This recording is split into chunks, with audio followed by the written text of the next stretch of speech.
So Daniel, we enjoyed getting on a call with you and your partners the other day to talk about your production company. And in that half-hour call, that briefing, as Tim and I call it, we got into some real nitty-gritties on timing and cash and so forth. And Tim, you just built a cash flow report on the fly. So you want to tell a little bit more about what was that experience like for you guys? What were the sort of big takeaways from that conversation? Yeah, for us, we're a live action production company. We've been around for 5 years. And when we started the company, none of us had any business experience at all. In fact, none of us had any experience in the commercial production space at all. It was simply a way to get out of weddings. And since then, we've been fortunate to grow by leaps and bounds, but we had built a cash flow, a really rudimentary version of it, but it never really extended beyond a couple weeks, maybe the month. And so when we built this cash flow with Tim on Monday, it really helped us just immediately be able to forecast and see what's coming for us and how far down the line we need to be looking, just in terms of what we have incoming, what's outgoing, our payroll, all of those factors that really helped us. It helped us kind of get to a point where that was our main problem at the time. And because of that cash flow that we built with Tim, we've been able to sit back in the last few days and look at, okay, well, we know we have enough to get us for 5 weeks. So on week 6, we need $4,000 to continue. So we need to find that money somewhere. So that kind of helps us move on to the next problem, which is where do we find this money? And we know exactly the amount we need. So it's really helpful in that way for us. Yeah, Dan, I remember sitting down with you guys because in all fairness, you had things prepared. You had a list of accounts receivable, you have a list of accounts payable, and the way you organize it, you had the list and the date items were going to come in, and then the next thing was receivables or payables, and then the date you would pay it out. Mm-hmm. But you didn't play it out in time, right? And so you never had a really sense of like, what does the runway look at like, or how bad is it 3 weeks from now? And if I did something, what benefit would I have 4 or 5 weeks out from now? And that shift into a timeline generated report instead of just a data-driven report that you get out of QuickBooks or something like that is probably where like the aha moment comes. Yeah, for sure. Yeah, and it's almost like a weather. Like I was listening to like a 99 PI episode a couple of months back talking about weather and how weather forecasting in the 20th century just got exponentially better, and how that saved so many lives and saved the economy in many instances, and how it's improved general life just because of having weather forecasts, having better weather forecasts. So for us, that's kind of what it was. Like, oh, well, we have a better cash flow forecast if we know that in 6 weeks, this is where we're going to be at based on what's happening today, that we can make better decisions. Yeah. Or how much pressure to put on those Texas women. Yeah. The Texas Women Foundation to get you that money in house. Right. Yeah. Exactly. Yeah, I love working with you guys because I felt like there was a moment where it felt a little tight, and to be able to just make a few changes and release a few, like 3 more weeks for you, all of a sudden you realize you have a $4,000 problem or a 4 or 5 week period. And I kind of joked, but I thought like, well, with 3 owners, you guys each go drive an Uber and make up that difference. So the problem is easy to solve. Let's just get back to work and give you guys a couple of weeks really to find the next client, be creative with what your abilities are, and get to the other side of it. Because once you're, what we knew is 4 or 5 weeks out now, you'll have a project in house, and the forecast will look very different. Yeah. So congratulations to you guys. I'm glad that really helped. And we do owe you guys a follow-up next week. So let's make sure we do that. Would love that. Yeah, thanks. Tell Grant I say hi. We were joking about Grant the other day about cutting him out, so I'm just kidding. All right. Thanks, Daniel. Yeah, thank you. Talk to you next week. Joel, I brought up a cash board that I thought I could just share with folks too, and kind of give them a sense of what I mean by a timeline-based report. Mm-hmm. So I throw that up there. Grant just said, "Hey Tim, they haven't fired me yet." Good job, Grant. Keep up the good work. Grant's the owner of the company. I was like, we can get rid of that guy, right? So I thought I would just kind of show a timeline, and from the conversation we had this morning, I put some quasi-real data in there. But let me just give people the basic principles of what a cash flow can look like, and then they can go off and build one themselves. Or if they, what we're doing in these half-hour meetings are trying to get to a point where we can look at someone's cash flow and get through some of the decision points they need to make in the next couple of weeks. Is that good? I'll share my screen, and then Joel, if you want to feed me questions too, that's pretty great. Oh yes, Okay. Always happy to put on my hat of yesteryear and say, okay, if I was running this company, Tim, here's what I would want to know.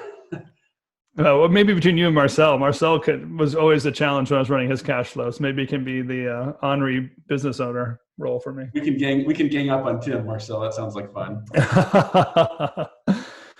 Okay, let me just. I have two versions. One is a clean version, and one has data on it.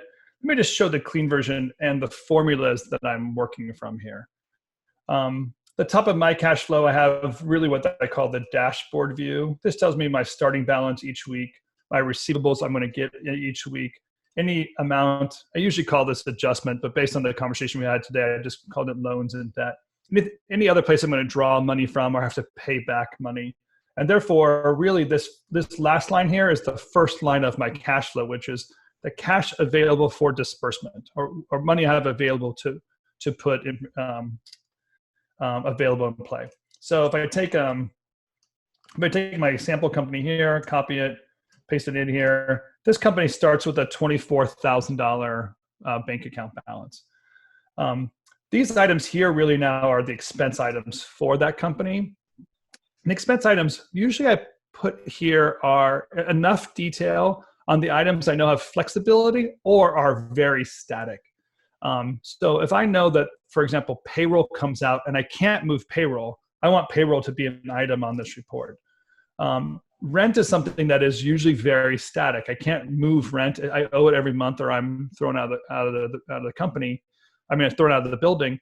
In this scenario, the way we're kind of dealing with things within the coronavirus world is it seems like there are some locations that have flexibility on rent, or some landlords willing to talk. So that's an item I would definitely pull out this time.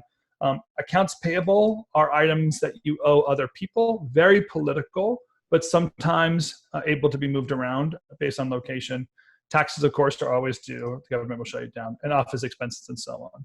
So these expense items here really are those decision points. And again, if I take my sample company's information, I'll just copy it and paste it here for a minute. These are the line items we chose for this company. These line here, by the way, I'm gonna make it light yellow. These subcontractor services is actually accounts payable. So money that I have, or invoices that I owe somebody. This is future invoices, line 9 here. Invoices I expect to have to get to keep the job going. So you can imagine winning a project is going to affect that line item in the future too. So I want to have a line item for that. What I do is I take the cash available, and then I subtract the expenses from that, and I get a new item called cash remaining. So my sample company, that's the items that we have available. So in this case, in this week, March 23rd, they have $7,000 in expenses. So if I have $24,000 at the beginning of the week, I pay my expenses out that week. I have a new cash remaining, which is $17,000. This line item right here, this $17,000 is what I have available next week to start my business, or my starting balance next week. So I simply put an equal sign there. I click on the previous week's cash remaining, and next week I have a new starting balance. In addition to the money left over from my checking account from last week, I also get to add accounts receivable onto this item. So accounts receivables, I put into two categories. One are current projects, and they go on and on and on. And one might be like projected or incoming projects. So again, let me just grab some data here so we can see what it looks like. Here's some project data, and I'm going to fill in all the weeks for accounts receivable for this company, put it in here. So this is the AR coming in, and then when we expect those payments to hit our checking account. And I just put it in the week. So this is week 23rd, the 30th, the 6th. I plug in those numbers, And this is my AR, my running accounts receivable for that. An easy way to check is just double click the formula and you can see everything in that dotted line is what's included. So here's my accounts receivable on a week-by-week basis. What I do here at the top of next week then, this would equal the accounts receivable from the previous week. And then this formula is going to add those two together. And now I have a new cash balance that I can work from. Now you have the cycle built by building this one sheet like this, 1 week like this. Now I can build an entire cycle. If I take these formulas that I just built out here and I project them out week over week, I fill that in. If I take this formula here, which is all the expenses, and I project that out week over week, fill that in. Cash remaining is already there. Accounts receivable, same thing. Play that out week by week. And now I have the formulas in place to run a cash flow and look at data. So that's all I've done here on this worksheet is build in those formulas on a timeline with these dates in here. Then I take the real data and I plug it out. So this company, we already populated it, but this is what their cash flow looked like. They have these AP or subcontractor costs already obligated, paid out these weeks. They have future payments with freelancers that are working right now or people expected to work in the future. That might look like something like that. Their internet service is a recurring monthly cost. They have an Adobe payment sitting out here. Office expenses, we cut them down a lot, but there's still going to be some kind of ongoing office expenses. These items, payroll, taxes, wages, you can't really mess with those. Those are what people's payments are unless you start doing layoffs, which is the ongoing question, right? And then rent. So that's what this is what this company started with. And then they have these current projects. And then I asked them, hey, well, what ongoing projects or future projects are sitting out there? And they had quite a list of pending projects. So they were really rich in that one of those categories I talked about, the future money category, potential projects coming in and the revenue attached to it. And just like the probability of, in that case, I think they had 10 or 12 projects out there. I just asked them, what are the two you feel most likely to get and would give us money as soon as possible? I'd love to see just what the impact of those two more secure items would be. And I plugged those in here. It's an ongoing relationship that they have. They're pretty sure they're going to get this $30,000. They can ask for payments every other week to get the job done. This is a really good resource to have. It's called a good client. And you can ask that client to work with you and they give it to you. That's one thing you can depend on. That's where cash comes from. Don't think it always has to come from you or your savings account.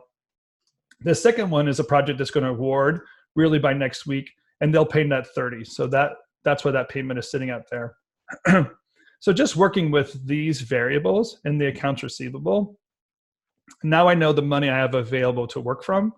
All my formulas in place. I can see how it plays out over time. And this is the row I'm looking at when I read the tea leaves for the company. I want to see how much time do I have to make this company go, and how bad does it get?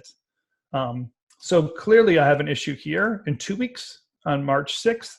And then really the company can sustain itself for a little while around $4,000. And then June 1st, it takes a deep dive. Yep. So I'm looking at now as the time. That week of March 6th, I'm staring down the barrel of I'm $4,000 in the hole. Is that where I borrow from a line of credit? Do I take cash out of a credit card? Like, what are my options, Smarty Pants? Yeah, for sure. No, we don't need to take from line of credit because you already have the cash available and flexibility you need to get this past you. The first place we have, like I was saying, is like this accounts payable item. So these items are where you owe people money. I want to know what the payment terms are. Are these already stretched to net 30? Or are you paying someone net 15, net 20, and can we move them out?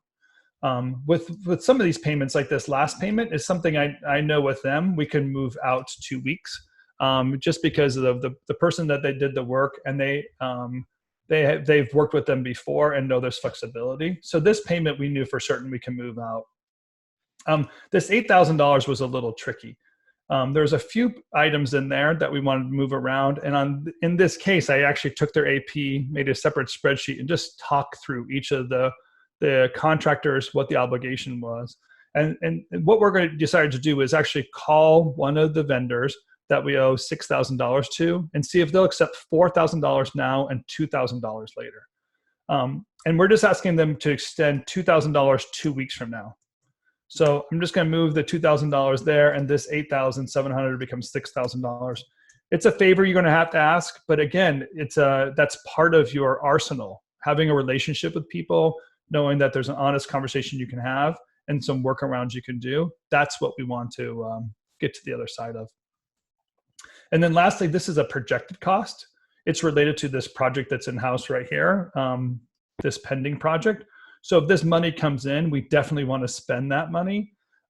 This was for a live action shoot cost. And all we're going to do is ask that person, can you pay net 30, or find a person to pay net 30. And this $2,500 moves from here to here. This becomes $5,500. We don't have that payment there. And boom, now I have 5 weeks of positive cash flow. My heart rate is normal. I don't have to worry about letting go of anyone on my payroll right away. I don't have to make any nasty phone calls. I called a few people, asked for favors. They say yes, we're up and going. So that's the first breathing room I want everyone to have is like, can you give yourself 2 weeks? Can you give yourself 3 weeks? Can you give yourself 6 weeks? So you can act out one full sales cycle. And in that sales cycle, put the effort into the reach out, the return, the reward, and landing those projects. And at this point in the environment, I would also say to you very clearly, fail fast in sales, meaning pursue something. And if it doesn't seem like it's going to come in, don't hang on to that lead. Be willing to jump off that lead and go find another one that will come in. So many of us in sales, we're so afraid of losing the one lead that we have. We fixate it and we miss all the other opportunities. Totally fail fast in this environment. Ask people if they have something. Will it come in? Will it land? Is it going to bring us money in right away? If not, put them on the cold burner and add something else to the hot burner.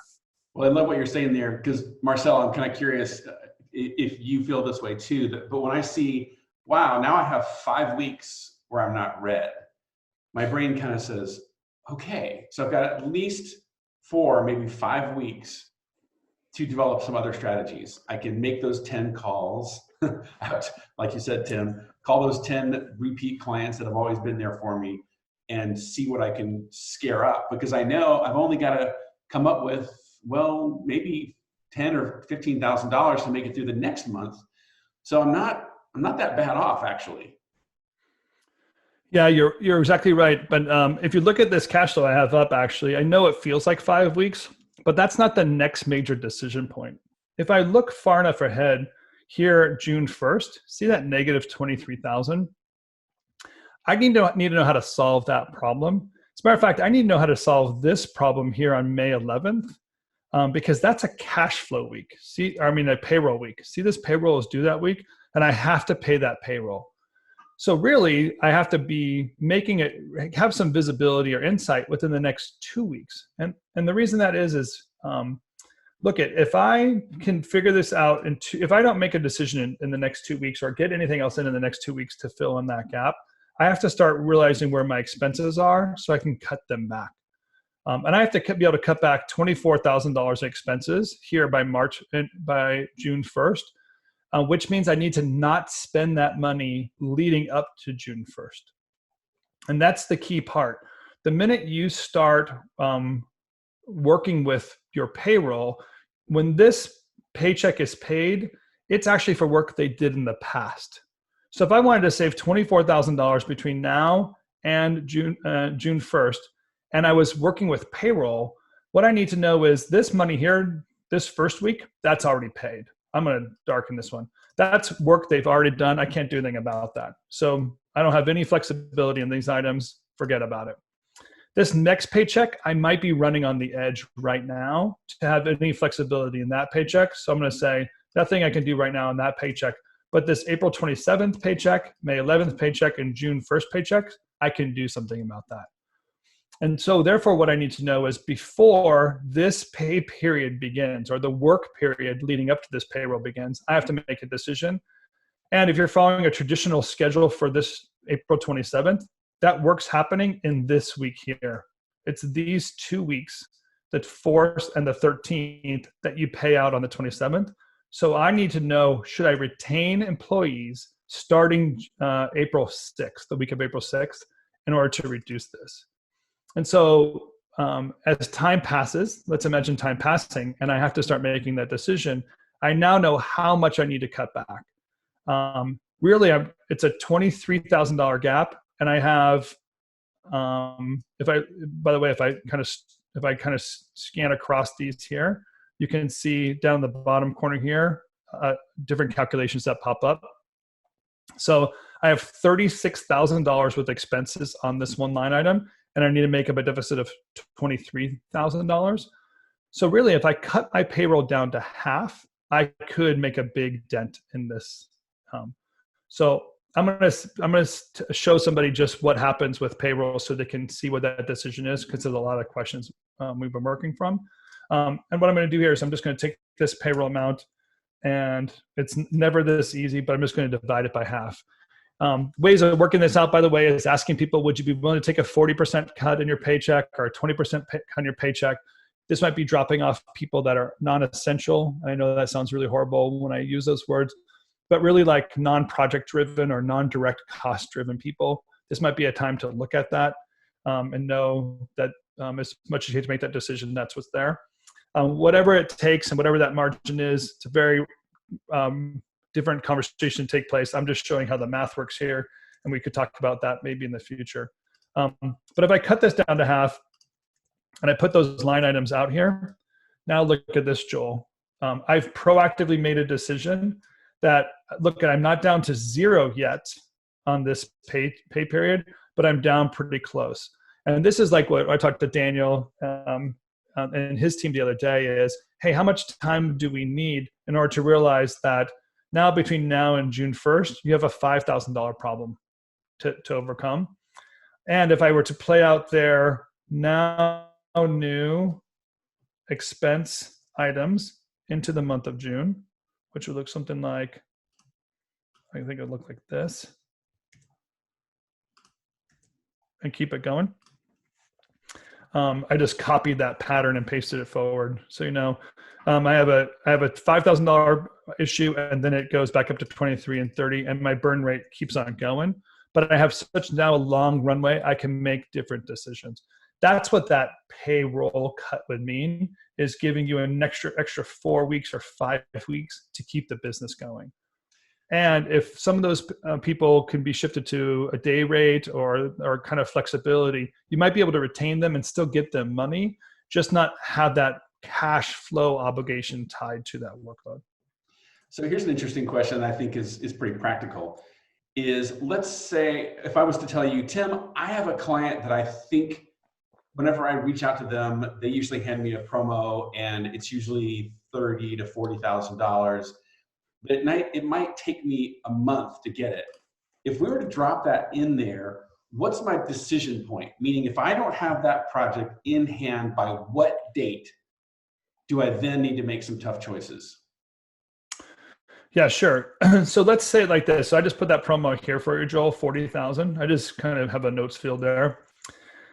Here's when I need the $40,000. I actually don't need it these first weeks of June 1st and June 8th. And I know that because with all this timeline built in here, there are other items that are flexible, and I can kind of find those pieces and parts. By the way, some of this might actually be extended out and hit. You might have additional like project expenses. Make sure you're putting that on there when you're making these decisions. But really, that promo item that you have out here for $40,000, look at when I really need it. I need half of that money, so the first 50% of that money coming in this week right here, so I don't have this negative $17,000 problem, right? And then I need the next paycheck to fill in right here. I mean, the next receivables to fill in right there. And that money covers that part of the curve. So here I have 30 days of aging on that invoice. And then here is your sales cycle between now and then. So you have 6 weeks to land a $40,000 promo item that would take 30 days to age. That money would come in here, and then I'd pay that here. And I know that this is daunting. Look at, there's 2 really horrible negative weeks here. But really, if you can see 2 reds and any gray after that on this cash flow, you know you can move items here and there to get past this gap. Right. One of that might be is your payroll, your owner's payroll is showing up here and here, and you start saying, I'm going to skip a paycheck for 2 weeks until that money comes in. So that might be one of the first places you save the money. The second place you pay the money might be here in this accounts payable items, and I just say, somebody, I need to pay you a little bit later, and I can shift that money out that way. So there's plenty of flexibility here between now and when that money would be due. And so many variables are going to happen over time. I just know, to answer the question you're asking, Joel, is when would I want to land that project? That's how I project it out, so I can see the impact of that project on my bottom line. Clearly, if I could land it sooner, it solves the problem. I don't have to do any other movements. For sure. So let me ask this question. I'm going to pretend like I don't know the answer. How often should I be opening up this report and looking at it? Do I look at this every day, or can I look at it every other week or once a month because I hate numbers and I don't want to look at this stuff? I mean, what's the routine? Yeah, I mean, this is a worksheet. So I use that term specifically because you want this sheet to be at work, and you want to work with this sheet. So it's not a report that you just print out every once in a while, analyze and look backwards and give yourself a yellow star gold star if you won the day. This is something you actually want to dive into and move pieces around. But as a creative business owner, I would never subject you to looking at something like this on a daily basis. This is like Marcel, you were saying, it kind of wraps your brain in a different way. It's not how your brain works, and actually hijacks the real work you need to do, which is deliver the projects you have in-house, stay creative, and win new work. So my best routine is on a weekly basis. Even if you have a very long-term cash flow, I recommend getting in this thing, wrapping your head around your finances on a weekly basis. That way, if something changes just 3 to 5% over time, you can lose a lot of time. You can lose a lot of time and a lot of edge and margin. So you do want to kind of always tune up the fork a little bit, like get this thing in tune once a week at minimum. Or I guess say once a week as my greatest recommendation. If you have to do it bi-weekly because you're slow moving, that's totally okay. I would never do it monthly. It's too far between decision points. You know how I read this whole like cash flow to me, Tim, if you can go back to that the other tab you have, not this one, the one that you can see like the cash flow. Oh, because you changed the numbers. That one. So the way I see this, let's see, I love projecting like 12 weeks to 16 weeks because that tells me, for example, now I know that I have, of course, we need to keep our sales going, but this is how this all connects, right? To me, when I look at this on my, exercise, I know that I need to speed up my sales and marketing now because I know that there's like, in June, I already have like, a problem. But I know in advance, I have 12 weeks to act. You know what I mean? I have like a lot of room to play. So that's why I feel like there's so much data you can get from this that it's like, it's just like amazing to be able to read that. Of course, I leave that to the experts, the Tim Thompsons and Thaises fill this in. But the way I read as a creative and a business owner, I go and I say, okay, let me see where things are going to get a little muddy. Then I can act now, Yeah, Marcel, to your point, and the reason why I love Google Sheets and doing this, one is it's something you can share. So in Google Sheets, you can share it out, you can collaborate with your finance person, whatever. But also, it's so easy to use. So to your point, let's say you were kind of thinking through the probability of winning projects. I can actually put multiple jobs in here, right? Mm-hmm. And all these, favorite client, all these different projects I know that are coming, and then having those conversations, I could put projected amounts in each of these areas. And I have a sense of like, I have a probability of winning half of these projects or half of this money.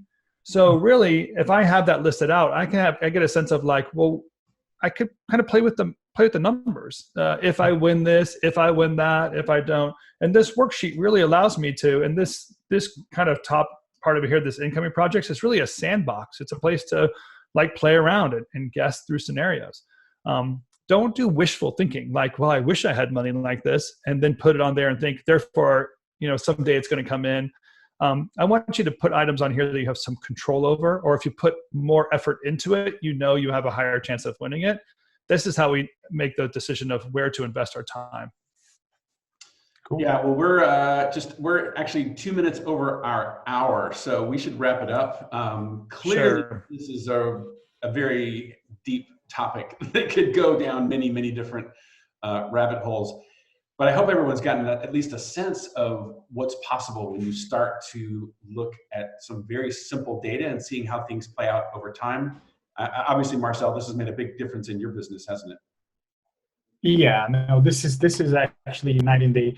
And you don't know about all these things until you start running your business. You're like, oh, I need this information, So it's amazing just to be able to read that and think about the strategies that we should take. It's amazing. It's such a necessity right now too. It's most of the decisions people want to make, they can see it on this report. That's why we've been running these reports in our 30-minute sessions, because it's where I can see the most data condensed. It's not where everything is, but it's where I can see the most condensed data and make those decisions. So it's such a strong tool to always put in place. Well, let's do this, Tim. Let's keep this topic going. Obviously, we can talk about this tomorrow. Maybe we can even talk about how sales projections, my favorite topic, plug into a cash flow, which obviously dovetails into the whole sales pipeline stuff that that's great. Do tomorrow. Yeah, I know when to get into people's questions, but if you DM me those on Slack, I'll get them probably tomorrow. We have a little bit of a celebration happening here. I actually got to put my suit on and get myself ready for today's events. So, That's right. But I will get to Slack at some point during the day. So feel free to DM me as we go along. Well, awesome. Congratulations, Tim, to you and your family, you. and your best wishes to your son and his new bride. And thanks for sharing this with us today. We'll see all of you guys back here tomorrow for yet another daily briefing. Marcel, thanks for being here as well. Thank you, Joe. Thank you, Tim. Tim, have fun today.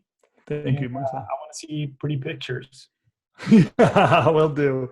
Awesome. Yeah, thank you all for your wishes and care for us as we do this thing too. Bless you all.